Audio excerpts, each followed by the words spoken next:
everyone, my name is Roya, and I only read 5 books in the month of April. I'm really sad, and 3 of them were rereads, and they were really good rereads, but I'm still really sad that I only read like 2 books that were not rereads, and actually one of those was a DNF as well, so this has been a really weird reading month, but I guess that's really okay. So the first thing that I did in the month of April was actually reread my favorite series ever, and that is the Atom Trilogy by Margaret Atwood. We have Oryx and Crake, The Year of the Flood, and Atom.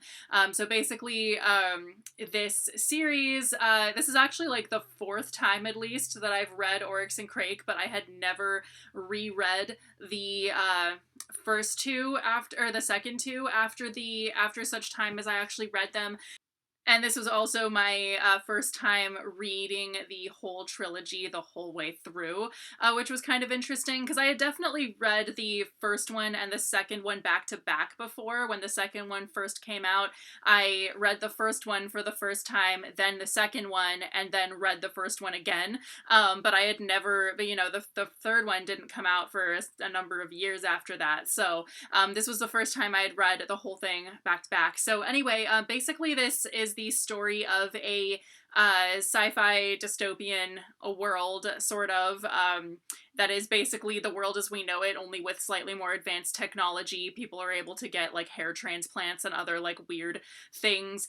People can basically do whatever they want to change the way they look or anything like that. And like medicine has become really advanced and like all kinds of just weird stuff. Even like food production is like a lot more advanced.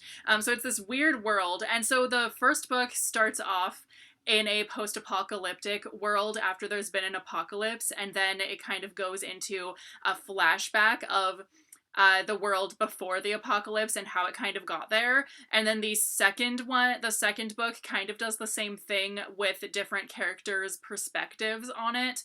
And then the third book takes place entirely after the apocalypse, once all of these characters kind of get together and join the same storyline. And yeah, I'm gonna go ahead and film a really fun review of the whole series. I think that'd be really cool to do, so I'm gonna go ahead and do that sometime next week or something like that, so you guys can hear some more about this series. I know I talk about it on this channel all the time anyway, but like, any excuse to talk about it, right? Because it's my fave. So the next book that I read in the month of April was A Court of Lions by Somaya Daud. This is the sequel to Mirage by Somaya Daud, but not as many people have been talking about the sequel, and this is also the final book in the duology.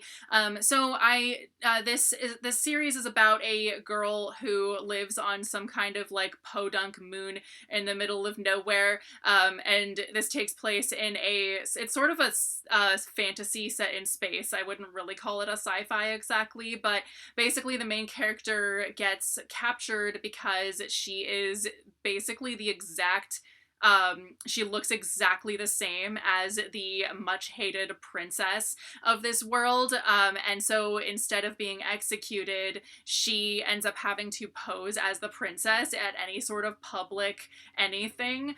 So she ends up in the first book having to be trained to act like her, and that's a challenge in itself because this chick is like snooty as heck and people really hate her. And so then in the second book, just a lot more stuff kind of unravels, and yeah, it's just really crazy. But I did feel like I liked the first one better just because there's a lot more conflict. The second book kind of had a lot of, like, it had its conflict as well, but I felt like it was a lot more just navigating court intrigue rather than a whole lot else going on. And then I did feel like it was it ended very conveniently.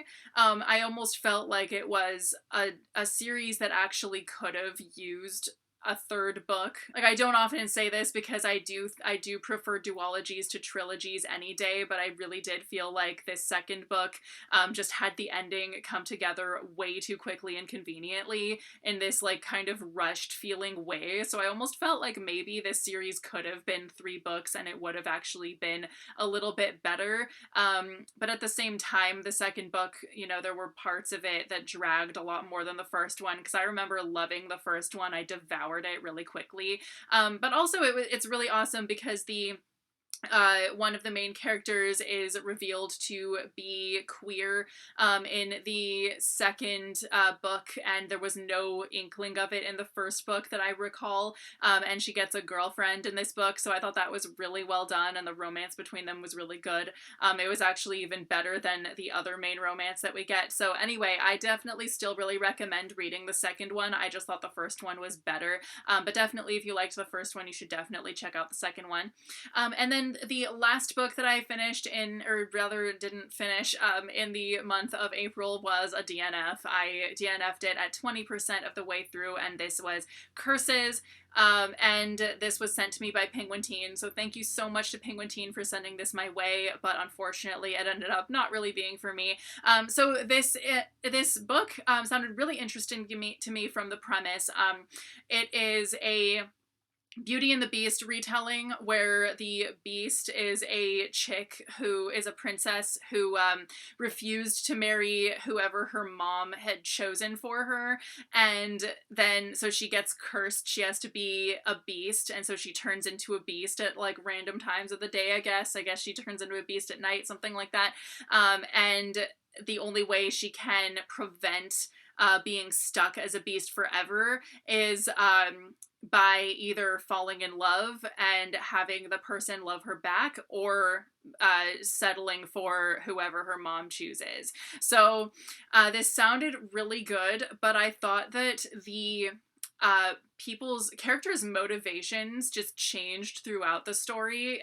Like the beginning of the book sounded really, you know, it started off really good, the prologue, before it even got to chapter 1. It was a really, really good beginning with a lot of conflict, and we see the princess like really feeling like she just can't marry who her mother chooses, blah de blah, and then she gets cursed, and then the next time we see her, she's kind of just like, oh, well, I only have like 6 weeks left until, you know, it's my last chance to lift the curse. I might as well just marry who my mother chooses. Like, she's a lot less high stakes about it when she had felt so strongly about it before.